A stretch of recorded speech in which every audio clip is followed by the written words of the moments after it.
好，来继续来看美国旧金山科学期刊一项上新的研究，讲这个环境的温度会影响到工作的表现。若是伫个较烧热的环境下，女性的表现会较好；若是伫个较凉爽的空间来工作，这个男性会比女性较成功。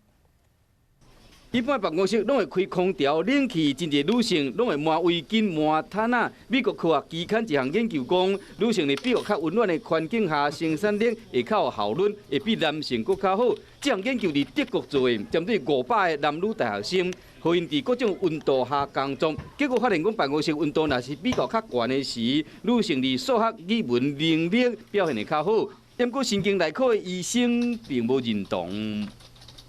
我们不能够把自己想象成说我完全是处在那个德国的实验室里面，好，所以其实它里面还有很多变数是我们跟我们现在不一样，因为我们的自律神经啊、脑部的运作，让我们可以去抵抗外边这些温度、湿度的变化。办公室环境的因素真多，干那用温度来做判断，生产力敢有提升，可能无啥够。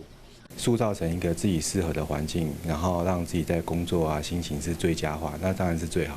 建议将研究当作参考，主要伊原就爱有规律的生活运动，维持良好的身心状况，可能才是真正有效提升生产力的办法。